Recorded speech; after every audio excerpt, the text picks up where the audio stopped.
అందరికీ నమస్కారం. నా పేరు రమ. నీ ప్రేమ కోసం 140వ భాగం. రచయిత శ్వేతసాయి గారు.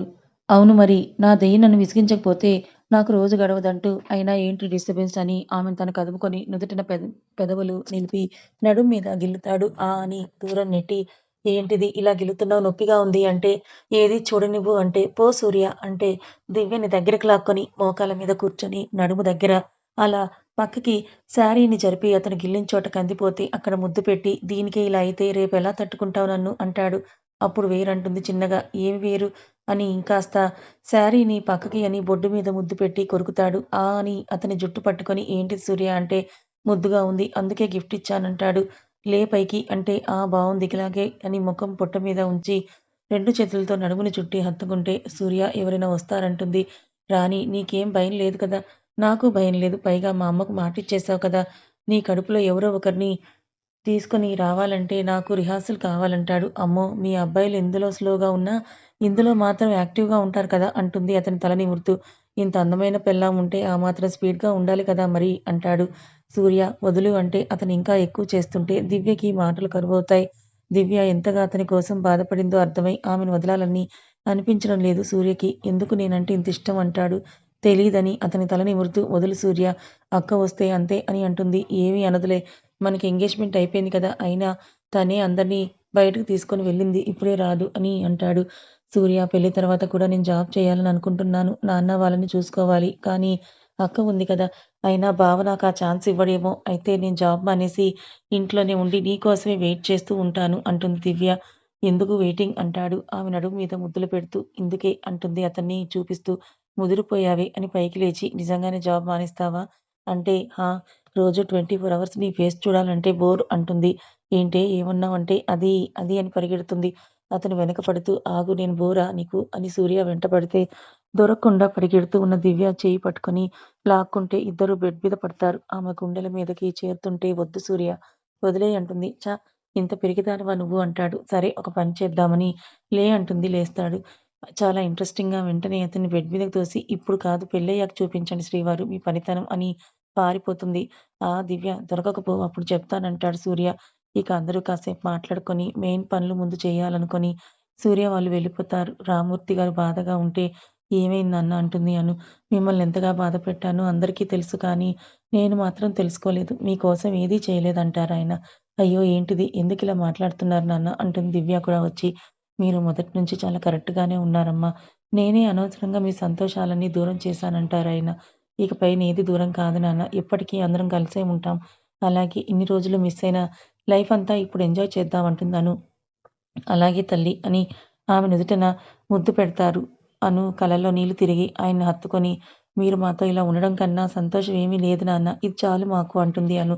"అవును" అని దివ్య కూడా హత్తుకుంటే ఆయన సంతోషపడతారు. "మీ పిల్లలు ఎప్పుడు కావాలంటే అప్పుడు ఇక్కడికొస్తారు. ఎటువంటి ఇబ్బంది లేదు. కంగారు పడకండి" అని సుమిత్ర గారంటే, "అలాగే అమ్మా" అంటారాయన. కాసేపటికి అను వాళ్ళు కూడా బయలుదేరుతారు. ఇంటికి వెళ్లి ఫ్రెష్ అయ్యి రెస్ట్ తీసుకుంటుంది శ్వేత. అను, మధు, రేవతులతో మాట్లాడి హాల్‌లో కూర్చుంటే లిల్లీ వస్తుంది స్నూపీని తీసుకొని. దాంతో ఆడుతుంది. అది చూసిన కార్తీక్ ఏదో వర్క్ ఉంటే అది చూసుకొని కాల్స్ మాట్లాడి ఆమె దగ్గరికొస్తాడు. అందరూ పడుకొనుంటే ఇక నేను వెళ్తానని లిల్లీ వెళ్ళిపోతుంది. "ఏంటి మేడం నిద్ర రావడం లేదా?" అంటూ ఆమె ఒడిలో తలపెట్టి అడుగుతుంటే, "ఆ! రావడం లేదు. అయిందా నీ వర్క్" అని కార్తీక్ తల నిమురుతుంటే, "ఆ! ఓవర్. ఏమైంది మావయ్య గురించి ఆలోచిస్తున్నావు కదా!" అంటాడు. "లేదు. ఆయన ఇలా ఎప్పటికి ఉంటే చాలు" అంటుంది. "ఉంటారులేరా" అంటూ ఆమె చేతి వేళ్ళకి ముద్దులు పెడుతూ ఉంటాడు కార్తీక్. నీకు ఉన్న పెద్ద డ్రీమ్ చెప్పు" అంటుంది అను. "నాకా? నేనున్నంత వరకు నీ పక్కనే నీతో ఉండి నిన్ను సంతోషంగా చూసుకోవాలి. అంతకన్నా పెద్ద డ్రీమ్ అంటూ ఏమీ లేదంటాడు. "ఏయ్! అది కాదు చెప్పు కార్తీక్" అంటే, "సరే రా చెప్తానని ఆ రోజు నీకొక రెడ్ కలర్ టాప్ చూపించాను కదా! అది నువ్వు వేసుకుంటే" అని చుట్టూ చూసి "ఇలా రా" అని ఆమె చెవిలో చెప్తాడు. అతను చెప్తూ ఉంటే ఆమె కళ్ళు పెద్దవి అవుతుంటే వెంటనే దూరం జరిగి కార్తీక్ నోటి మీద చెయ్యి వేస్తుంది. చెప్పమని, "ఇలా ఆపేస్తే ఎలాగా" అను అంటాడు. "పో కార్తీక్ నువ్వు నీ అల్లరి" అంటుంది. "సరే నువ్వు చెప్పు నీ డ్రీమ్ ఏంటి? ఎక్కడికైనా వెళ్ళాలని అనుకున్నావా?" అంటాడు. "ఆ! చాలా ప్లేసెస్ చూడాలి. అలాగే పిల్లల్ని వాళ్ళు బాగా చదివించాలి. ఇంకా మనం అందరం కలిసి సంతోషంగా ఉండాలి. అలాగే అత్తయ్య వాళ్ళ ఫ్యామిలీ డీటెయిల్స్ కనుక్కొని వాళ్ళని కలిపేయాలి. నెక్స్ట్ దివ్య పెళ్లి అయిపోతుంది. ఇక అందరం పిల్లలతో సరదాగా ఉంటుంది. మనం సిటీ దూరంలో ఔట్ హౌస్ ఒకటి పెట్టుకొని నెలకొకసారి అందరం కలిసి హ్యాపీగా ఎంజాయ్ చేయాలి. అలాగే ఆశ్రమంలోకి అందరికీ అన్నీ సెట్ చేయాలి ఇంకా అని ఆలోచిస్తుంటే, నీ గురించి ఏమీ ఆలోచించవా అంటాడు. నువ్వున్నావు కదా అంటుంది. ఆమె మెడ పట్టి కిందకి లాగి పెదవులందుకుంటాడు. వదులు కార్తీక్ హాల్‌లో ఉన్నాము అంటే అందరూ నిద్రలో ఉన్నారులే అని ఆమె ముఖం పట్టుకొని ఐ లవ్ యూ అంటాడు. నెక్స్ట్ డే అరుణ్ కాల్ చేసి అను షాపింగ్‌కి హెల్ప్ చేయాలి వస్తారా? అంటే దివ్య కూడా నేను కాస్త షాపింగ్ చేయాలి ఓకే వస్తామంటుంది అను. సుమిత్ర గారు కూడా ముందు షాపింగ్ మాల్‌కి వెళ్తారు. అరుణ్, చైత్ర ఇద్దరూ రావడంతో అను వాళ్ళతో కలిసి షాపింగ్ స్టార్ట్ చేస్తారు. సుమిత్ర గారు వెళ్లి నేను చెప్పిన డిజైనర్ శారీస్ తెప్పించారా? అంటుంది. ఆ! మేడం అని అవన్నీ వాళ్ళకి చూపిస్తూ ఉంటే ఎవరికి ఏది సెట్ అవుతుందో సుమిత్ర గారు చెప్తుంటే అది బాలేదనడానికి వీలు లేకుండా ఉంటాయి ప్రతి ఒక్కటి. ఆ శారీస్‌లో అన్నిట్లో ఎవరికి నచ్చింది వాళ్ళు తీసుకుంటారు. అను, శ్వేత కోసం ఆల్రెడీ కొన్ని శారీస్ తీసి పక్కన పెట్టేసి ఉంచుతారు సుమిత్ర గారు. బిల్ మొత్తం అరుణ్ పే చేస్తానంటే వీల్లేదు కార్తీక్ కడతాడని అను అంటుంటే, లేదు అని అరుణ్ పోటీ పడతాడు. ఎవరు గొడవ పడవద్దు. ఎవరి బిల్ వాళ్ళే కట్టుకుందాం అని అంటుందను. ఫైనల్‌గా అది ఒప్పుకుంటారు. నేనొక శారీ చేతికి తీసుకున్నానని అను ఇస్తే, నా పెళ్ళికి ఇదే శారీ కట్టుకుంటానని ఛాన్స్ చెప్తుంది చైత్ర. కార్తీక్‌తో అయినా ఇది మీ షాపే కదా! మీరెందుకు బిల్ కట్టడం అంటుంది చైత్ర. ఇదంతా అను, శ్వేత నేమ్ మీద ఉంది. సో, మేమేదైనా కొనాల్సిందే అంటాడు కార్తీక్ సరదాగా. అను, శ్వేత ఇద్దరు షాకవుతారు. ఏంటి? మా పేరు మీద ఉండటం ఏంటి? అంటుంది అను. అంటే మొత్తం మీ నేమ్ మీదకి చేయించేశామంటాడు రాహుల్. ఏంటి? ఏమంటున్నావు రిషి? అంటుంది అను. మాల్, ఆఫీస్ ఇంకా అన్ని ప్రాపర్టీస్ మీ నేమ్ మీదకి చేంజ్ చేసేశామంటాడు. వాట్? అను, శ్వేత ఇద్దరు ఒకేసారి అంటారు. కానీ ఎలా? మాకు తెలియకుండా ఎలా చేంజ్ చేశారని అడుగుతుంది శ్వేత. ఒకరోజు మీతో సైన్స్ చేయించుకుంటున్నాం కదా! కదా! ఆ పేపర్స్ అవే అంటాడు కార్తీక్. కార్తీక్ ఏంటిదంతా? మేమడిగామా అసలు? అంటే మాకివ్వాలనిపించిందంటారు ఇద్దరు. మాతో చెప్పకుండా ఎప్పుడు ఏదో ఒకటి చేస్తూ ఉంటారు దేనికి అని ఇద్దరు అలిగి వెళ్ళిపోతారు. అమ్మ నువ్వు చూస్తూ ఉండు అయిపోయాక డ్యాడీ దగ్గరికి వెళ్ళు. వాళ్ళ అలక పోగొట్టి వచ్చి కలుస్తానంటాడు. అరుణ్ మీ షాపింగ్ చూసి మీరు వెళ్ళిపోండి. మాకు టైం పడుతుంది. వాళ్ళని ఐస్ చేయడానికని అను వాళ్ళ వెనకే వెళ్తారు కార్తీక్, రాహుల్ ఇద్దరు. అను, శ్వేత ఫుల్ కోపంలో ఉంటారు.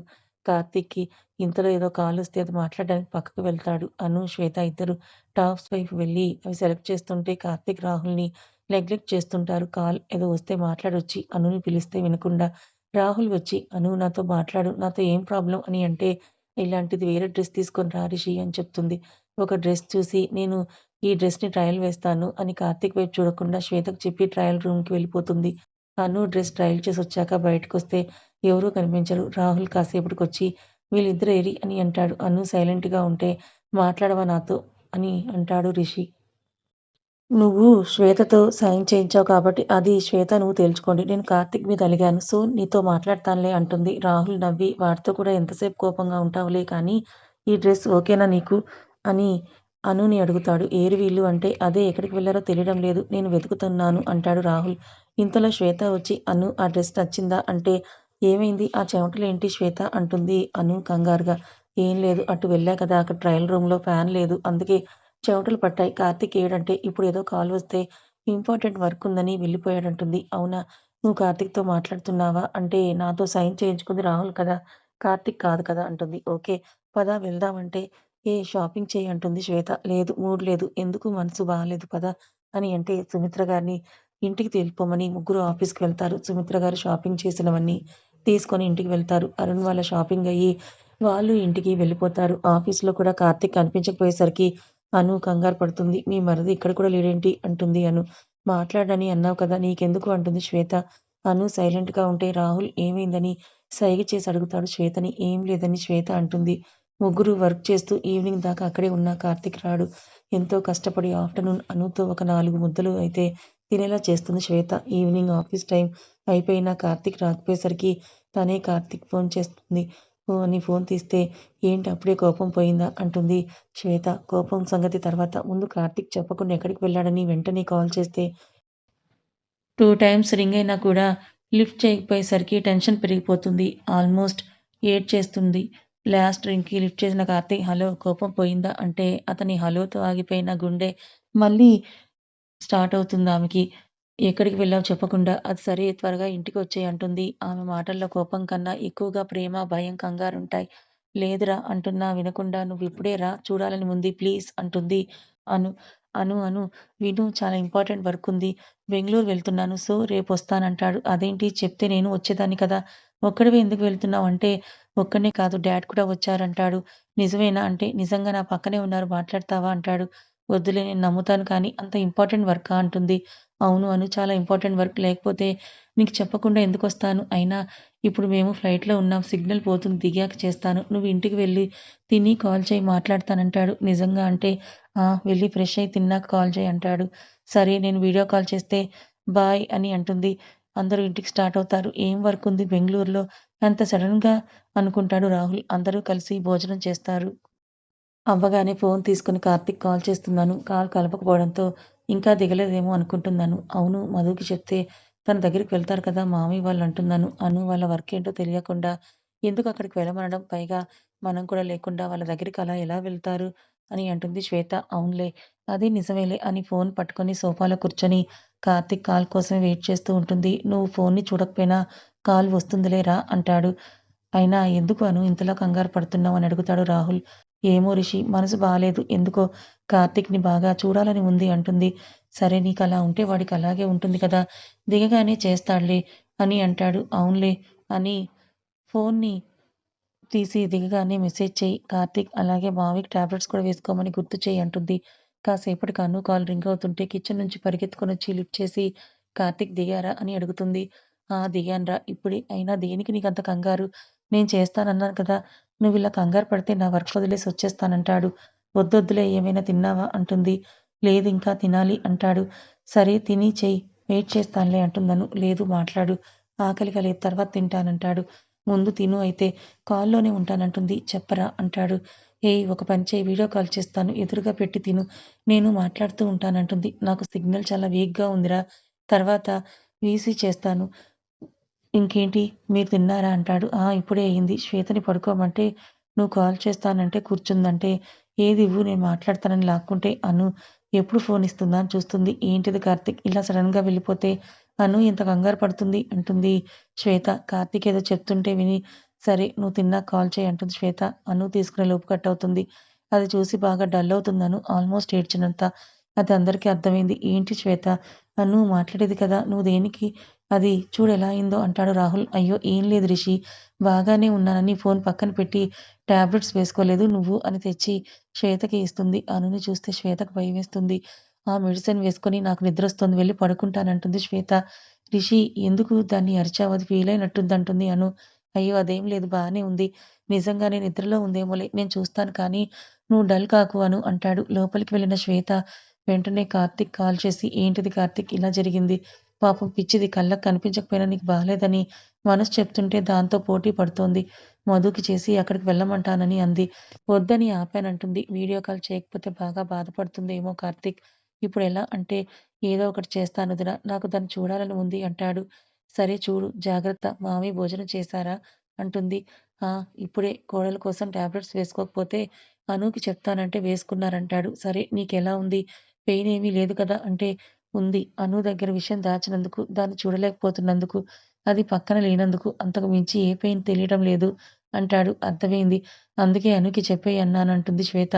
వద్దు తను చాలా బాధపడుతుంది. రేపొక్కరోజు జాగ్రత్తగా ఉండండి. అనుని బయటకు వెళ్ళనివ్వకు. రేపొచ్చేస్తానంటాడు. సరే నువ్వు జాగ్రత్త. అలాగే తిన్నావా? అంటే అసలు ఆకలి లేదు. అయినా ఏమీ తినకూడదంటాడు. సరే రేపొచ్చి కలుస్తానంటే వద్దు ఈ టైం జర్నీ కరెక్ట్ కాదు. మళ్ళీ నీ వెనకే అది కూడా వస్తుంది. నువ్వు ఇంట్లో ఉండండి చాలు వదిన అంటారు. నువ్వు అలాగే అని కార్తీక్ కాల్ కట్ చేస్తుంది శ్వేత. అను బెడ్‌రూమ్‌లోకి వెళ్లి బెడ్డెక్కి పడుకుంటుంది. ఫోన్‌లో ఏదో చూస్తూ ఉన్న అనుకి కార్తీకే గుర్తొస్తాడు. వెంటనే లేచి వెళ్లి తన నైట్ డ్రెస్ టాప్ తీసి కార్తీక్ టీ షర్ట్ వేసుకుంటుంది. కార్తీక్ కాల్ కోసమే ఎదురు చూస్తూ ఉన్న అను ఫోన్‌నే చూస్తూ చెయ్యి కార్తీక్ నిన్ను బాగా చూడాలని ఉంది. చూస్తే కానీ నా మనసులో ఉండదని అనుకుంటుంది. ఇంతలో కాల్ వస్తే అది నార్మల్ కాల్ అవ్వడంతో బాధగా లిఫ్ట్ చేసి ఆ! చెప్పు అంటుంది. తిన్నావా? అని అంటుంది. ఆ! ఇప్పుడే తిన్నాను. డ్యాడీ కూడా తిని మెడిసిన్ వేసుకున్నారు అంటాడు. మీరేం చేస్తున్నారంటే, పడుకోమని నేను రూమ్‌లోకొచ్చానంటుంది అను. అవునా! పడుకోరా మరి. నువ్వు కూడా అంటే, అవునా! నువ్వు నిద్రపోతున్నావా? అంటుంది. లేదు. వర్క్ ఉంది చాలా. రేపు మార్నింగ్ మీటింగ్ ఉంది చేయాలి అంటాడు. సరే చేసుకోలే అని కాల్ కట్ చేస్తుంది. ఆమె పడుతున్న బాధ అతనికి అర్థమవుతుంది కానీ ఏం చేయలేడు. నాన్న అది చాలా బాగా బాధపడుతోందంటాడు కార్తీక్. అందుకే అనుతో నిజం చెప్పేయి కార్తీక్ అంటారాయన. లేదు నాకు ఇలా అయ్యిందని అది కూడా తన వల్లే అనుకుంటుంది. ఆ రోజు తను పోలీస్ వాళ్ళకి చెప్పడం వల్లే అని బాధపడుతుంది. ఇదేముంది కొన్ని రోజులకు తగ్గిపోయింది. అప్పుడు చెప్తుంటా ఏమీ కంగారు పడదు. ఇప్పుడది చూస్తే చాలా డిప్రెస్ అవుతుంది. కాస్త నాకు తగ్గితే భయం ఉండదు కదా! అంటాడు. కానీ నిజం తెలిసాక నాకెందుకు చెప్పలేదని అను బాగా బాధపడుతుంది కదా! అది కరెక్టేలే కానీ తప్పదు నాన్న అంటాడు కార్తీక్. అసలేమైంది కార్తీక్ అంటే రాజీవ్ కాల్ చేసి చెప్పాడు. ఆ రేవంత్ జైలు నుంచి తప్పించుకున్నాడని. రేవతికి చాలా ప్రమాదం అంటే తనకి ఇన్ఫర్మేషన్ పాస్ చేసి తనని సెట్ చేశాను. కానీ తను అనుని టార్గెట్ చేశాడు. అను మాల్‌లో ఉందని తెలిసి అక్కడికొచ్చాడు. అది తెలిసి రాజు అంతా ఎలర్ట్ చేసేలోపే మాల్‌లోకొచ్చి అనుని కత్తితో పొడవబోయాడు. అదే టైంకి అను ట్రయల్ రూమ్‌కి వెళ్ళింది. నేను అడ్డొచ్చాను. మరి అను చూడలేదా అంటారాయన. లేదు నాన్న నేను అరిస్తే చూసేది. అందుకే అరవలేదు నేను అంటాడు కార్తీక్. అంత పెయిన్‌ని ఎలా పడ్డావు నువ్వు అంటారాయన. తప్పలేదు. అను నన్ను అలా చూస్తే చాలా టెన్షన్ పడుద్ది. మళ్ళీ ఏడ్చేది. అలాగే బాగా స్ట్రెయిన్ అయ్యేది. తన హెల్త్‌కి మంచిది కాదు. అసలే పిల్లలు కావాలని అంటోంది. ఈ టైంలో స్ట్రెస్ ఫీల్ అయితే హెల్త్ ఇంకా అప్సెట్ అవుతుంది నాన్న అంటాడు. ఇంతలో నర్సొచ్చి సార్ షర్ట్ తీయండి. ఎందుకు వేసుకున్నారు? గాలి తగలాలి కదా మీకు అంటుంది. లేదు వేసుకుంటానంటాడు. సరే మీ ఇష్టం. ఏమైనా తగిలితే నొప్పిగా ఉంటుందంటారావిడ. జాగ్రత్తగా ఉంటాను.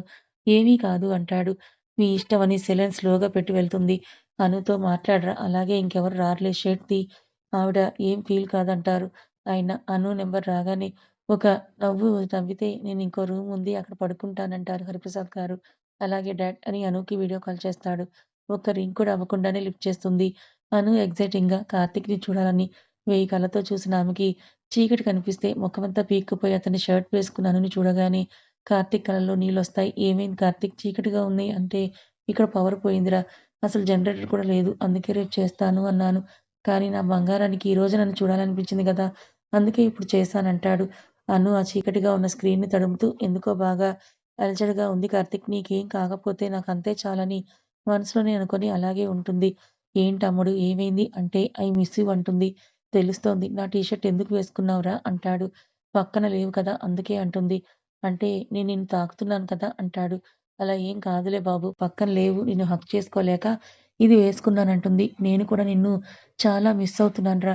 రేపెంత త్వరగా వీలుంటే అంత త్వరగా వచ్చేస్తానంటాడు. సరే నేను ఇంట్లోనే ఉంటానులేరా అని అంటుంది. ఇంకా ఏంటి కార్తీక్ అయినా నువ్వు ముందే చెప్తే మధు వాళ్ళ ఇంటికి వెళ్ళి పనుంటుంది. నువ్వు లేకుండా అలా ఎలా వెళ్తానులేరా వద్దు అంటాడు. ఓకే అంటుంది. సరే ఏం వర్క్ ఇంతకీ అంటే ఏదో ఒకటి చెప్పి కవర్ చేస్తాడు. అయితే చెప్పు నేను కూడా చేస్తాను ఇక్కడి నుంచే అంటుంది. అసలు వద్దని దాని గురించి కాసేపు మాట్లాడి అతన్ని చూడలేక కాస్త వెలుతురు వచ్చినా అతని ఫేస్ కోసం ఎదురుచూస్తున్న కళ్ళను చూస్తున్న కార్తీక్ కళ్ళల్లో నీళ్ళాగవు. ఒక్కసారిగా కదిలిన అతనికి పెయినొస్తుంది. ఆ! అని మళ్ళీ తనే సైలెంట్ అయి సెట్ అవుతాడు. ఏమైంది కార్తీక్ అంటే ఫోన్ పడిపోయిందను పట్టుకున్నానులే. సరేరా పడుకో. నాకు వర్కుంది. పవర్ లేదు కదా! బ్యాటరీ డెడ్ అయితే వర్క్ చేసుకోవడం కష్టం అంటాడు. సరే బాయ్ గుడ్ నైట్ అంటుందను. ఓకేరా గుడ్ నైట్ అంటాడు. ఎంత సర్ది చెప్పుకున్నా అనూకేదో బాధ. నిద్ర పట్టక బాల్కనీలోకి వెళ్లి అక్కడ ఉయ్యాల్లో కూర్చొని ఆలోచిస్తుంటే కార్తీక్ మొదటిసారి పెట్టిన ముద్దు గుర్తొచ్చి బ్లష్ అవుతూ అతని పిక్స్ చూస్తూ ఉంటుంది. అను నిద్రపోరా ప్లీజ్ అని మెసేజ్ పెడతాడు. నేను పడుకోలేదని ఎలా తెలుసంటుంది. తెలుస్తుంది నాకంతే అంటాడు. కాసేపు బాల్కనీలో ఉంటాను ప్లీజ్ అంటే సరే ఉమ్మా అంటాడు. మావయ్య ఏం చేస్తున్నారంటుంది. పడుకున్నారు అంటే ఈసారి ఎక్కడికి వెళ్ళినా నన్ను తీసుకొని వెళ్ళు. ఇద్దరం కలిసే వెళ్దాం అంటుంది. సరే అమ్ముడు ఒక ముద్దివ్వు అంటే కాదు కూడదని కాల్ చేసి ముద్దిచ్చేస్తుంది. సరే పడుకో లేదంటే ఇప్పుడే బయలుదేరి వచ్చేస్తాను అని అంటాడు. వద్దులే అని గుడ్ నైట్ అని చెప్పి లోపలికి వెళ్లి పడుకుంటుంది. కథ ఇంకా ఉంది.